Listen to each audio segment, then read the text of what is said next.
नमस्कार दोस्तों, मैं हूं doctor CB Yadav, assistant professor, department of public administration, Rajasthan university. दोस्तों, आप सबका स्वागत भी है और नए साल की आप सबको बहुत बहुत शुभकामनाएं भी है। जैसे आप सबको विदित है कि RS मुख्य परीक्षा का परिणाम आ गया है। लगभग 2000 के आसपास विद्यार्थियों को क्वालिफाई किया है साक्षात्कार के लिए। लेकिन इसमें सबसे जो आश्चर्यजनक जो बात बताई जा रही है वो है इसकी कट ऑफ को लेकर के। तमाम तरह के दावे जो अलग अलग पंडितों ने लगाए, अलग अलग, मैं कई बार कहता हूँ श्री 1008 ने लगाए थे, वो सब धराशायी हो गए। बड़े बड़े जो कॉरपोरेट हाउसेज थे उन्होंने इस तरह के दावे किए थे कि हमने जो पढ़ाया उसी में से 80%, 90%, कुछ तो 100% तक भी आया था। लेकिन आप सोचिएगा कि 262 कट ऑफ गई। आप सोचिए 262 कट ऑफ का मतलब क्या होता है, लगभग 33-34%।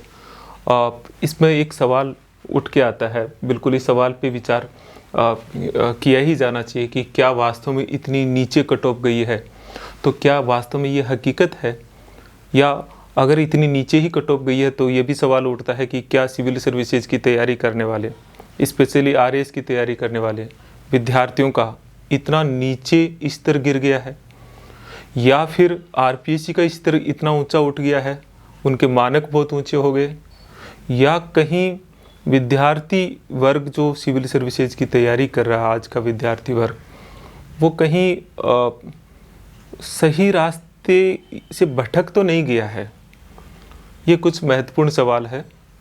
अच्छा, इस पे बहुत सारी बातें आप सोशल मीडिया पे, यूट्यूब पे, अलग अलग जगह से आपने ज़रूर सुनी होगी, क्योंकि ऐसी स्थिति के भीतर सब लोग अपने अपने कयास बताते हैं।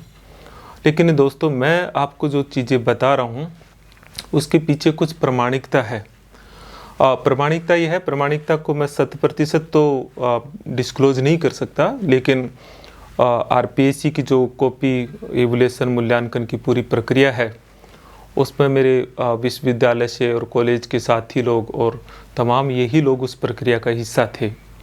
और इस बार एक लंबी प्रक्रिया, लगभग 2 महीने तक लगातार ये प्रक्रिया चली है। और जिन लोगों को डिटेन किया, जिन लोगों को बुलाया गया, वो सभी साथी लगभग 2-2 महीने तक, 2.25 महीने तक RPSC में रख कर के ही कॉपी का मूल्यांकन किया। ये ज़रूर मैं पूरे विश्वास के साथ कह सकता हूँ कि जो RPSC की जो कॉपी मूल्यांकन की अब नई पद्धति है उसमें कुछ भी संभव नहीं है कि कोई परिंदा भी उसके भीतर चोंच मार दे, क्योंकि अब ना तो हार्ड कॉपी आती है, जो कॉपी जो एग्जामिन की जाती है जिस एग्जामिनर के पास, एक क्वेश्चंस फिक्स, एक ही सवाल एक एग्जामिनर को कंटिन्यू वही सवाल पूरे उसमें चेक करना होता है। जैसे मान लीजिए कि 5 नंबर का सवाल जो 2 अंक का है वो एक एग्जामिनर चेक कर रहा है, तो फिर वही उसको चेक करेगा पूरी, चाहे वो 15,000 कॉपियाँ हो चाहे 20,000 हो। मुश्किल से ही कुछ शिक्षकों को, कुछ प्रोफेसरों को चेंज किया गया था किसी विशेष अर्जेंसी की वजह से, बाकी तो यही रहा। तो इसमें कोई संभव ही नहीं है। और ये भी है कि चूँकि इसमें जो एग्जामिनर से एग्जामिनर का जो डिफरेंस आता था उसकी संभावना बहुत कम हो गई। और इसी तरह से जो कॉपी का जो क्वेश्चंस का मूल्यांकन है वो भी उनके पैरामीटर बहुत क्लियरली तय कर दिए गए थे, तो उसमें ख़ास फर्क नहीं पड़ रहा था, कोई सब्जेक्टिविटी की गुंजाइश नहीं थी। तो जो आज कट ऑफ है वो कट ऑफ हमारे लोगों के, मतलब हम जिस वर्ग से बैठते हैं, हम लोग चर्चा करते थे, उसमें तो ये लगातार जब कॉपी मूल्यांकन की प्रक्रिया शुरू हुई उस दौरान से लगातार चल ही रही थी कि आखिर इतनी कम, मतलब इतना बुरा परफॉर्मेंस आज विद्यार्थियों का है। अच्छा, क्या क्या चीज़ें देखी गई वो मैं थोड़ा सा आपसे, जो कॉमन चीज़ें जो मतलब जो मैं सार्वजनिक कर सकता हूँ वो यह है कि लगभग सभी विद्यार्थी एक ही तरह का मैटर आंसर में लिख रहे हैं, कोई शब्दों का भी अंतर बहुत कम था। और ये कितनी विचित्र बात हो सकती है। दूसरी चीज़ थी वो ये थी कि सवाल का जिस्ट शायद ही कोई विद्यार्थी पहचान रहा था। वो जो मैटर लिख रहा था वो ऐसा लग रहा था कि कहीं एक जगह से कंटेंट कहीं से नोट्स का लिया है और वही छाप रहे हैं। आप सोचिए इसी स्थिति के भीतर अंक कैसे दिए जा सकते हैं। मैं कुछ सवाल का जिक्र करूंगा तो आप ज़्यादा बेहतर तरीके से इसका अनुमान लगा पाएंगे। जैसे 6 नंबर का क्वेश्चन आया था इंडियन पॉलिटी वाले पार्ट पे, जो थर्ड पेपर है कि भारत के संविधान के अनुच्छेद 14 में निहित युक्तियुक्त वर्गीकरण के सिद्धांत की व्याख्या कीजिए। अंग्रेजी में था कि explain the principle of reasonable classification implied in article 14 of the constitution of India. अब जो अनुच्छेद 14 का जो ये पार्ट था, इसमें सभी विद्यार्थियों के जो आंसर्स जो थे वो विधि के समक्ष समता, विधि का समान संरक्षण, ये अनुच्छेद 14 के भीतर उसको डिस्क्राइब कर रहे हैं, नहीं है, equity before law, equal protection of the law अंग्रेजी में कहे तो। लेकिन ये सवाल की मांग क्या है, ये शायद ही कोई विद्यार्थी लिख रहा था। लगभग सभी सवालों की ये स्थिति थी। मैं एक एग्जाम्पल बता रहा हूँ। अब चूंकि ये सवाल डिमांड कर रहा था कि जो रीजनेबल क्लासिफिकेशन का प्रिंसिपल है आर्टिकल 14 में, जिसे हम कहते हैं इक्वल प्रोटेक्शन ऑफ लॉ का जो प्रिंसिपल है, वो भारत के संविधान में कहाँ कहाँ है, और वो अलग अलग बताना था कि आर्टिकल 15, 16, 29, 30 ये अलग अलग आर्टिकल के भीतर जो equal protection of the law थे उनको हमको डिस्क्राइब करना था। लेकिन ये बात तो किसी भी विद्यार्थी की नहीं थी। यही वजह है कि 5 अंकों में से किसी के आधा नंबर, किसी के चौथाई नंबर, किसी के पौन नंबर, 1 नंबर, सवा नंबर। तो ये एक स्थिति है। एक और सवाल आपने, वैसे ही मुझे याद है पब्लिक एडमिनिस्ट्रेशन में एक सवाल आया था कि जो ग्रेकोनिसा का फार्मूला है स्पान ऑफ कंट्रोल में, उसको डिस्क्राइब कीजिए। उसके जो 3 तरह के रिलेशंस थे, direct relation, direct cross relation और डायरेक्ट ग्रुप रिलेशन, उनको डिस्क्राइब करें कि कैसे वो फार्मूला निकला, और अगर संबंधों की संख्या 5 है तो कैसे अलग अलग संबंध कैसे हैं। अब उस सवाल का जवाब स्पान ऑफ कंट्रोल को जो नोट्सों में छपे हुए थे वो दे रहे थे। मेरी बुक चलती है आपके आरएस मुख्य परीक्षा में, खुद आपको बहुत सारे विद्यार्थी नहीं जानते तो मैं बता देता हूँ। लोक प्रशासन में तो मेरी बुक चलती है, सारी कोचिंगों के नोट्स उसी बुक से उठाते हैं। लेकिन वो ओरिजिनल टेक्स्ट है उसको नहीं पढ़ पाते हो आप। उनके से जो पॉइंट लाइन उठाते हैं उनको आप पढ़ते हो, वो अधूरी रहती है, न तो कोई मूल बात आती है। तो एक वजह मैंने आपको बताई है कि प्रॉब्लम कहाँ है। प्रॉब्लम यह है कि आप सब लोग कोई श्री 1008 के पास जाते हो, बड़ी बड़ी कोचिंगों में मतलब 3-3 साल 2-2 साल तक बैठते हो, नोट्स बनाते हो, उन नोट्सों को रटते हो और लिखते हो। और चूंकि अब स्टूडेंट सभी लोग वही कर रहे हैं तो उन्हीं में से निकालना पड़ेगा, उन्हीं बच्चों में से सिलेक्शन होगा। लेकिन आप देखिए कि अगर कोई विद्यार्थी इन परिस्थितियों के भीतर थोड़ा सा भी अपने भीतर की क्षमता को पहचाने, आरपीएससी के पैटर्न को देखे, तो उसके पास बहुत गोल्डन अपॉर्चुनिटी है। अब पता नहीं आप लोग क्यों इस अपॉर्चुनिटी को खो रहे हो। तो मैं आपसे जो जिक्र कर रहा था कि ये जो सच्चाई है वो वास्तव में सच्चाई है। कुछ क्वेश्चंस के माध्यम से आपको पता भी लगा इस बात को और आप समझेंगे भी इस बात को। तो मैं दोस्तों इस बात पे आता हूँ कि इस पूरी प्रक्रिया में सबक क्या है। नहीं, आप क्वेश्चंस की मांग को नहीं पहचाने, पूरी प्रक्रिया में सबक क्या है।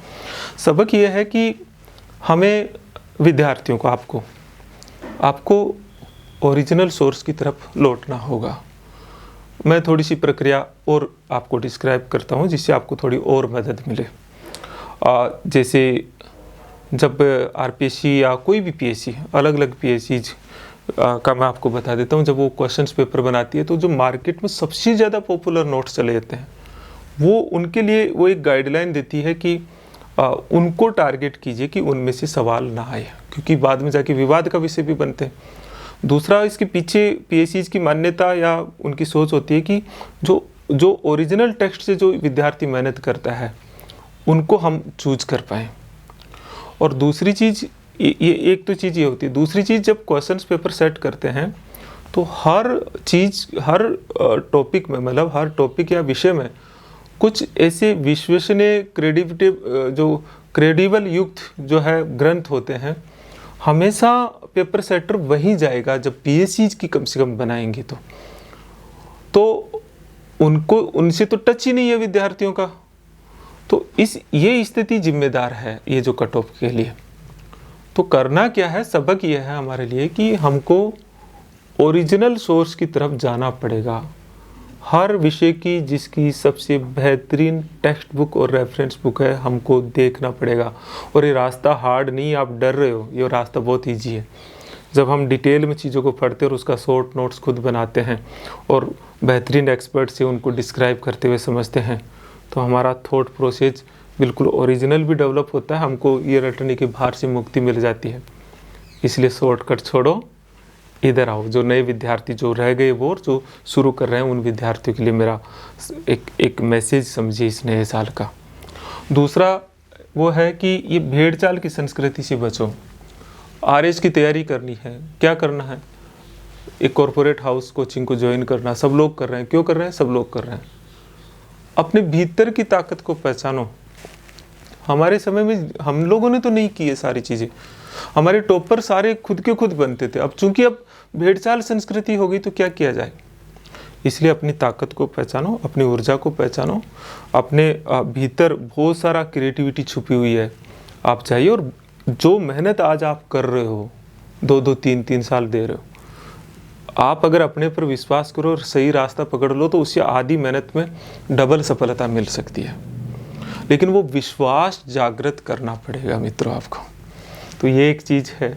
एक मैं एक और कह रहा हूँ कि जो आर्टिफिशियल इंटेलिजेंसी और सोशल मीडिया का प्रयोग कम करो। ये इन्फॉर्मेटिव तो ले सकते हो इनका, लेकिन ओपिनियन बेस्ड चीज़ों में, एनालिटिकल चीज़ों में, और कम से कम सोशल मीडिया से आप थॉट प्रोसेस, ओपिनियन तो डेवलप कभी मत करो।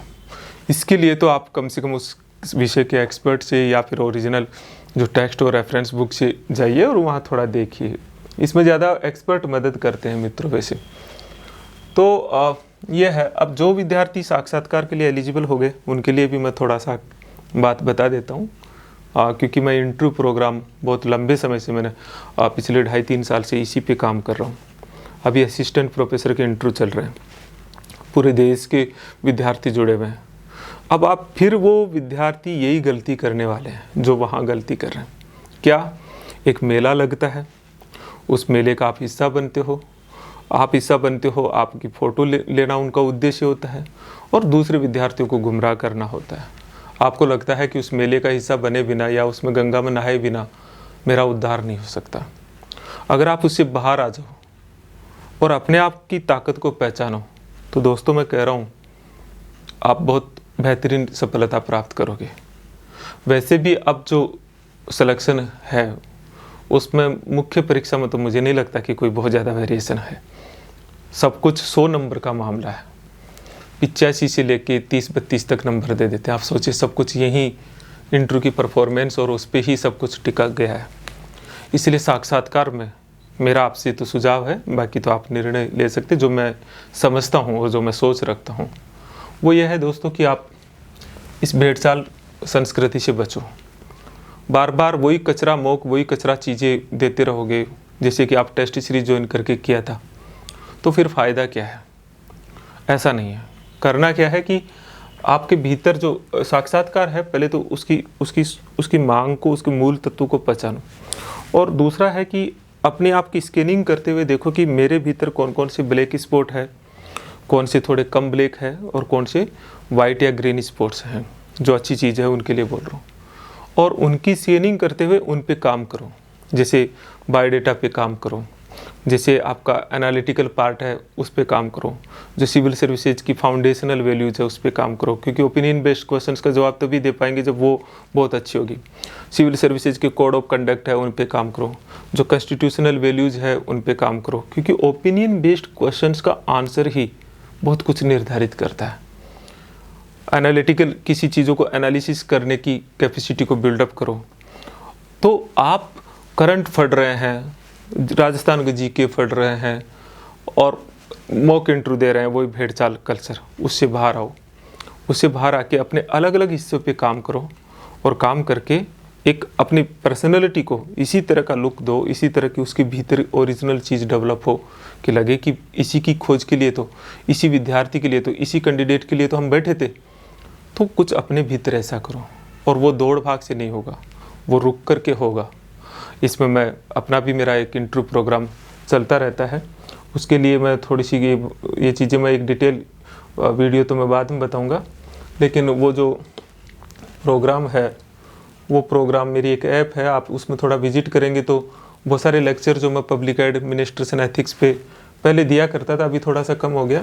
तो ये CB कैंपस ऐप है, इस पर थोड़ा विजिट करो। उस पर मैं एक कोर्स बिल्डअप करूँगा, अभी थोड़ा सा समय लगेगा, थोड़ा प्लानिंग कर रहे हैं। मोटे तौर पर उसकी प्लानिंग में ये 4 बातें महत्वपूर्ण रखता हूँ मैं। एक 1-to-1 सेशन जिसमें मैं बैठता हूँ, डिटेल स्कैनिंग करता हूँ, माइक्रो लेवल पे मॉक लेता हूँ। 45 मिनट से 1 घंटे तक एक स्टूडेंट से अलग अलग पार्ट को देख करके फिर उसमें एक दिशा देना होता है। एक ओरिएंटेशन प्रोग्राम जिसमें इंटरव्यू की बेसिक चीज़ कुछ हमारे सीनियर प्रोफेसर, ब्यूरोक्रेट्स, आरपीएससी के चेयरमैन वगैरह से हम कुछ रखते हैं, अभी भी चल रहे हैं असिस्टेंट प्रोफेसर वाले में। और करंट इश्यूज चूँकि ये सिविल सर्विसेज के लिए इम्पोर्टेंट होते हैं, तो उन पे कुछ मुद्दे तलाशेंगे, उस पर एक बेस्ट ओपिनियन क्या हो सकता है उस पर देखेंगे, और फिर एक मॉक इंटरव्यू। इस तरह से प्लानिंग की है। फाइनल प्लानिंग तो अभी मैं करूँगा। और फिर भी किसी विद्यार्थी को अगर मुझसे संपर्क करना हो तो मैं कोई बहुत ऐसा नहीं हूँ, राजस्थान विश्वविद्यालय में आप आ सकते हैं, मैं आपसे बात कर लूँगा। नहीं है, डॉक्टर CB यादव मेरा नाम है।